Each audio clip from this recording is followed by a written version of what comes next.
So we've been getting a lot of interesting details about the Bob Iger autobiography that just came out yesterday, I believe. We've been hearing a lot of interesting things about George Lucas and Lucasfilm, Star Wars, all of that type of stuff. But we are also learning some things about Kevin Feige, Marvel, things like that as well, which I am going to be getting to in this video. Yeah, like, I definitely want to read the autobiography when I get a chance and kind of see Bob Iger's perspective a little bit more. I just don't have the time to do it right now, so you know, thank God for people who are reading it, who can do reports about it. So shout out to everyone who's been doing that. You know, we appreciate it a lot. So let's go ahead and get into what the autobiography has to say about Kevin Feige. Now, this is pretty interesting stuff. So Kevin Feige almost quit Marvel due to clashes with CEO Ike Perlmutter. You know, this is all just kind of backstory about Ike Perlmutter, but I want to get to what Bob Iger actually has to say here. So here is what is taken from his book. Kevin is one of the most talented film executives in the business, but my sense was that the strained relationship with New York was threatening his continued success.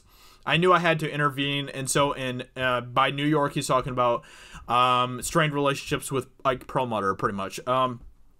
And so in May 2015, I made the decision to split Marvel's movie-making unit off of the rest of Marvel and bring it under Alan Horn and the Walt Disney Studios.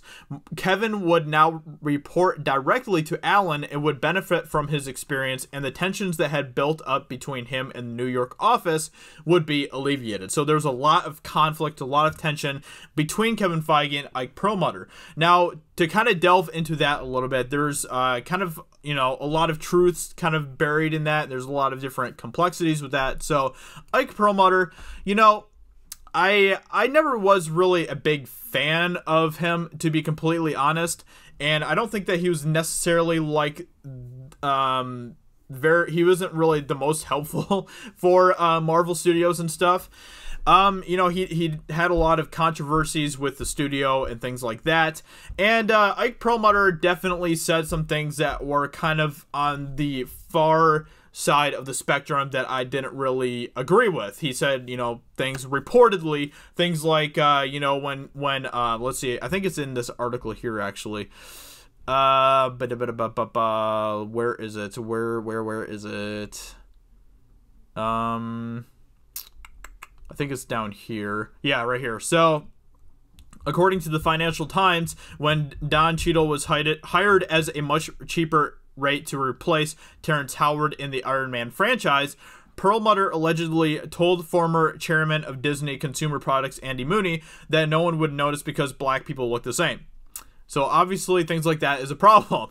So, Perlmutter is kind of on one radical side of the spectrum and stuff, and then we kind of have Kevin Feige on the other side, where Kevin Feige is, you know, has definitely come out as pretty much a very super woke person. You know, he's very into social justice and identity politics and all that type of stuff. So you kind of have two sides of the spectrum, extreme sides of the spectrum, kind of going head to head. There's not really anyone there who's kind of, you know, a common sense middle ground kind of person, from what it seems like that we know about Ike Perlmutter. So, you know, you kind of had two sides of the spectrum that are very radical, extreme, and that's just based on what we know about Ike Perlmutter. You know, these you know, sites, they like to kind of extrapolate things a little bit and exaggerate. So, you know, as far as that goes, you know, this is just based off of what I know from the reports that I've seen about Perlmutter. So, so it kind of makes sense that they would kind of be butting heads if they were indeed kind of the two extremes of what should be, you know, more of a centralized type of viewpoint. So it kind of makes sense, but, you know, obviously Bob Iger definitely wanted to keep Kevin around, so he kind of split it off before Kevin Feige left Marvel, because Kevin Feige was pushing for things like making a Black Panther, Captain Marvel, things like that, and Perlmutter didn't really want to have anything to do with that. I think that says it right here, actually. Once Feige was granted full control of the MCU, he didn't waste time making amends with the relatively quick turnaround for both Black Panther and Captain Marvel.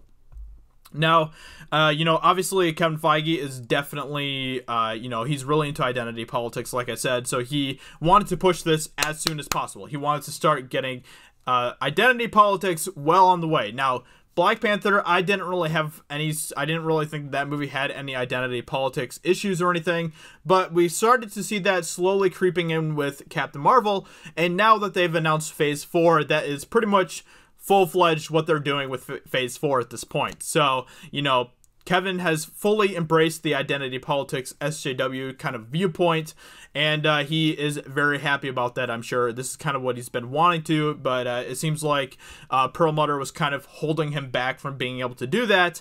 But now that he has full reign of everything, and he has kind of tied up the Infinity War saga, he's able to pretty much just jump headfirst into the identity politics stuff and have fun with that. So with that being said, just kind of wanted to make a video talking about that. Hope you guys enjoyed. Let me know in the comments below what you think about this. What do you think about Kevin Feige and Perlmutter butting heads, it seems like, and all of that type of stuff. So hope you guys enjoyed, and I will talk to you all very soon in another video. Talk to you later. Bye. Hey everyone, it's Jeremy from geeksandgamers.com, and if you're a fan of Geeks and Gamers, please go to our website, visit our merchandise store. We have t-shirts, hoodies, hats, beanies, tank tops, and in the very near future, we're going to have many more products for you to choose from. So thank you for the support. We appreciate it. You guys have a great day, and we will talk to you later.